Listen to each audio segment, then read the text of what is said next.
हुकूमत ने पेट्रोल ₹1 सस्ता कर दिया, डीजल की कीमत बरकरार। पेट्रोल की नई कीमत ₹254.63 फी लीटर मुकर्रर। वजारत खजाना ने नोटिफिकेशन जारी कर दिया। हाई स्पीड डीजल की कीमत ₹258.64 पर बरकरार रहेगी।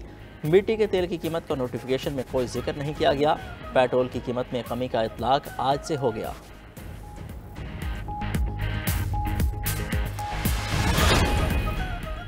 वज़ीर-ए-आज़म शहबाज शरीफ जल्द बिजली सस्ती करने का ऐलान करेंगे। रवां साल शरह सूद में मजीद कमी भी मुतवक्की है। इससे इक्तसादी तरक्की के लिए हालात मजीद बेहतर होंगे। वज़ीर खजाना मोहम्मद औरंगजेब का चीन के बाओ फोरम के दौरान ब्लूमबर्ग को इंटरव्यू। कहा, सस्ती बिजली से मैन्युफैक्चरिंग सेक्टर को फरोग मिलेगा। आइंदा बजट में टैक्स का दायरा वसी किया जाएगा। रियल एस्टेट, रिटेल और ज़राअत को टैक्स निज़ाम में लाएंगे। मैन्युफैक्चरिंग सेक्टर पर गैर जरूरी टैक्सेस का बोझ भी कम करेंगे। रवां साल हुकूमत पहला पांडा बॉन्ड जारी करेगी। युआन बॉन्ड की मालियत $200 से $250 मिलियन के दरमियान होगी। हुकूमत की तवज्जो मईशत को बेहतर बनाने पर मरकूज है। दूसरी तरफ वफाकी हुकूमत ने नेपरा को बिजली ₹1.71 फी यूनिट सस्ती करने की दरख्वास्त कर दी।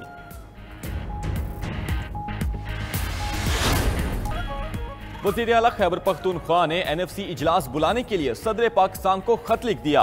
अली अमीन गंडापुर ने खत में लिखा, 25वीं आईनी तरमीम से कबायली अजला का खैबर पख्तूनख्वा में इंजमाम हुआ। कबायली इंजमाम से सूबे की आबादी में 57 लाख अफराद का इजाफा हुआ। इजाफी आबादी के लिए NFC अवार्ड में कोई हिस्सा नहीं मिल रहा। शेयर ना मिलने से तरक्याती काम और अमन इस्तेहकाम मुतासिर हो रहा है। NFC का शेयर सूबे के बजाय विफाक ले रहा है। 2010 से अब तक 7वां NFC अवार्ड नाफिजुल अमल है। शेयर ना मिलना विफाक और आइन के आर्टिकल 160 की रूह के मुनाफी है। 7वें NFC अवार्ड की गैर आइनी और गैर मुनसिफाना तौसी काबिल कबूल नहीं। माली वसाइल की तकसीम के लिए 10वां NFC इजलास जल्द बुलाया जाए।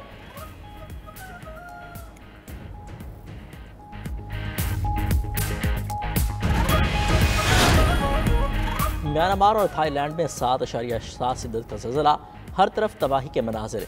153 अफराद हलाक, इमारतें और पुल ज़मीन बोस हो गए। म्यांमार के हुकाम के मुताबिक ज़लज़ले के बाइस 144 अफराद हलाक और 732 अफराद ज़ख्मी हुए थे।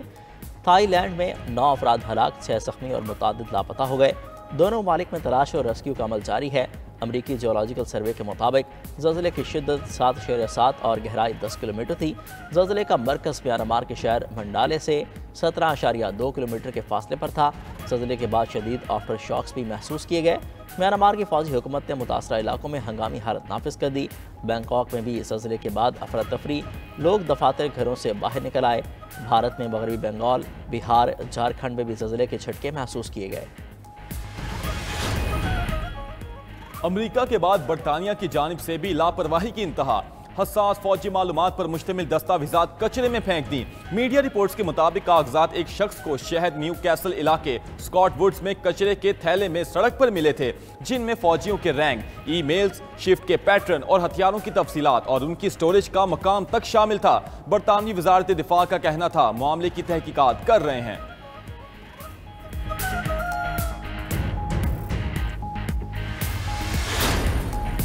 अमरीकी इंतजामिया अफगान तालिबान के मसले से आगाह है। तर्जमान अमरीकी महकमा खारजा टिमी ब्रूस की प्रेस कॉन्फ्रेंस।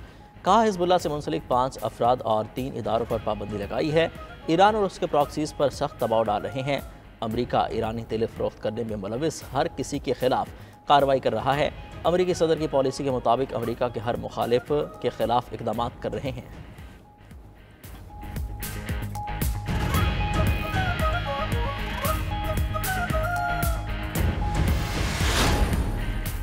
ट्रंप का कैनेडियन वज़ीर-ए-आज़म मार्क कार्नी से इंतहाई मुफीद गुफ्तगू का दावा। अमरीकी सदर और कैनेडियन वज़ीर-ए-आज़म के दरमियान राबता। डोनाल्ड ट्रंप का कहना है कि मार्क कार्नी से बात इंतहाई नतीजा खेज थी। बहुत सी चीज़ों पर मुत्तफिक हैं। कनाडा के आइंदा इंतखाबात के बाद फौरन मुलाकात करेंगे। ये पेशरफ्त अमरीका और कनाडा दोनों के लिए बेहतरीन साबित होगी। गुज़िश्ता रोज़ कैनेडियन वज़ीर-ए-आज़म मार्क कार्नी ने अमरीका के साथ इत्तेहाद खत्म करने का ऐलान किया था। कहा, कनाडा अमरीका की जानिब से आयद ऑटो टैरिफ के खिलाफ जवाबी तिजारती इकदाम करेगा। मुस्तकबिल में किसी भी तिजारती मुआहदे के बावजूद वापसी का कोई रास्ता नहीं होगा। दूसरी जानिब अमरीकी सदर ट्रंप ने एक बार फिर ग्रीनलैंड पर कब्जे की धमकी दे दी। कहा, अमरीका को आलमी अमन के लिए कब्जा करना होगा।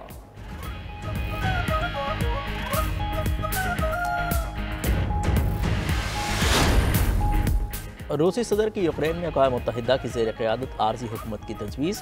व्लादिमीर पुतिन का कहना है यूक्रेन को आर्जी तौर पर अक़वाम मुत्तहिदा के कंट्रोल में रखना चाहिए ताकि ज़्यादा काबिल हुकूमत का इंतखाब किया जा सके।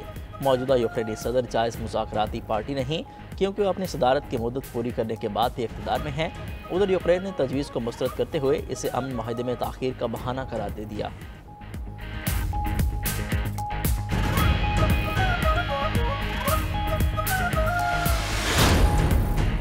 गजा में इसराइली फोर्सेस की बर्बरियत जारी। इसराइली बमबारी और हमलों में मजीद 22 फलस्तीनी शहीद, मुतादिद जख्मी हो गए। इसराइली फोर्सेस की बर्बरियत के बायस 10 रोज में 900 फलस्तीनी शहीद हो चुके।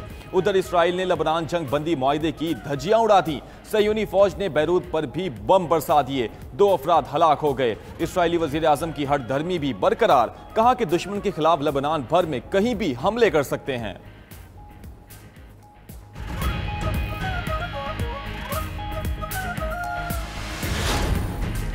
शहर इक़्तिदार में डंपर का अफसोसनाक हादसा 4 जाने ले गया।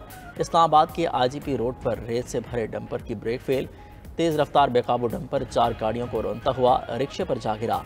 अफसोसनाक वाक़े में 3 मर्द और 15 साल लड़की जाँ बहक, मुतादिद अफराद जख्मी हुए। खौफनाक हादसे के बाद डंपर का ड्राइवर फरार। पुलिस के मुताबिक हादसा डंपर के टायर फटने की वजह से पेश आया। हादसे में मुलविस डंपर ड्राइवर की गिरफ्तारी के लिए कार्रवाइयाँ की जा रही हैं।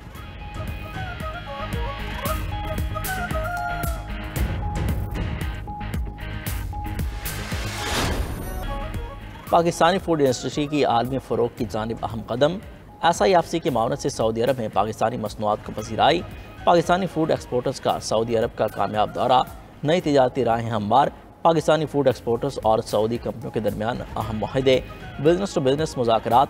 पाकिस्तानी फूड एक्सपोर्टर के लिए सऊदी अरब में नई तिजारती राहें हमवार हो गई।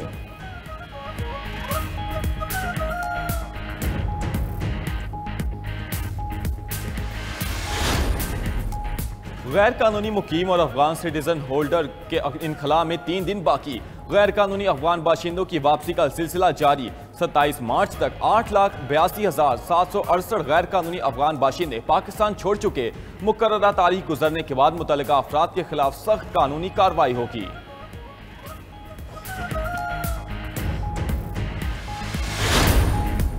भारत में गैर कानूनी फेंटाइल का सबसे बड़ा सप्लायर। भारत की गैर मुल्की सतह पर मंशियात फरोशी जारी। हाल ही में अमेरिका की नेशनल इंटेलिजेंस की डायरेक्टर तुलसी कबाड का हैरानकुन इंकशाफ।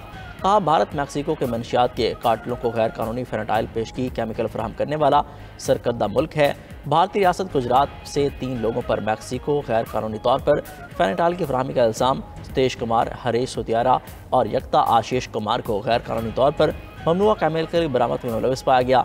अमेरिकी इंटेलिजेंस की हालिया रिपोर्ट के मुताबिक भारत गैर कानूनी मंशियात की फराहमी में मुलविस है।